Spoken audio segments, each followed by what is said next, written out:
আসসালামু আলাইকুম। আজকে আমি দেখাবো ইউজড আইফোন কেনার ৭টা অস্থির নিয়ম, যেটার মাধ্যমে ইনশাআল্লাহ আপনি ভালো একটা আইফোন কিনতে পারবেন। তাহলে চলুন ভিডিওটা শুরু করা যাক।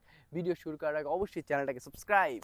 নাম্বার 1, প্রথমে মোবাইলটা হাতে নিয়ে ভালো করে দেখবেন মোবাইলের কোনো ফ্রেম বা ডিসপ্লেতে চারপাশ ভালো করে দেখবেন যে কোনো জায়গায় কোনো স্কেচ বা দাগ আছে নি। আর যদি দেখেন বড় ধরনের কোনো ড্যামেজ থাকে, ধরেন হাত থেকে পড়ে কর্নারে বড় ধরনের ড্যামেজ হয়েছে, ওইসব ফোন নেবেন না, কারণ ওইটা হাতের থেকে পড়তে পারে, পুরা ভিতরে কোনো সমস্যা থাকতে পারে। তার জন্য যেসব ফোনে অতিরিক্ত ড্যামেজ আছে, ধরেন হাতে থেকে পড়ে একটু ড্যামেজ হয়েছে, ওইসব ফোন না নেওয়ার চেষ্টা করবেন। কিন্তু হালকা পাতলা ধরেন এই ফ্রেমে স্কেচ আছে, ওগুলো নিতে পারেন, কারণ ওগুলো কভারের ঘষাঘষাই স্কেচ পড়ে যায়।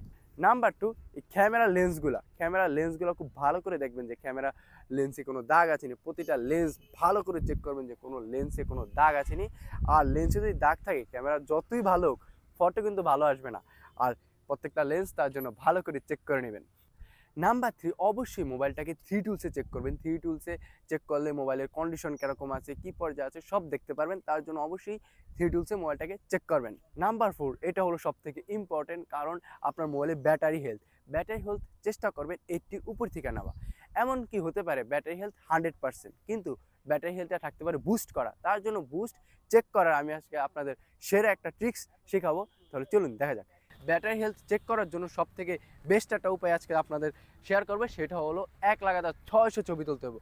এক ক্লিকে 600 ছবি তোলার পর দেখেন যদি ব্যাটারি পার্সেন্টেজ যদি 1% বা 2% বা 3% নামে, তাহলে ওই ব্যাটারিটা সেরা।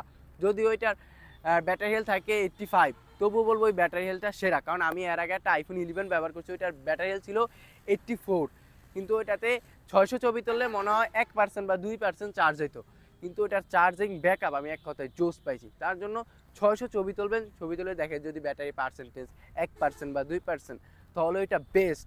100% ব্যাটারি হেলথ আছে, আর 600 ছবি তোলার পর দেখলেন যে ব্যাটারি পার্সেন্টেজ প্রায় 5-6% কমে আছে, তাহলে ওইটা না নেওয়ার চেষ্টা করবেন।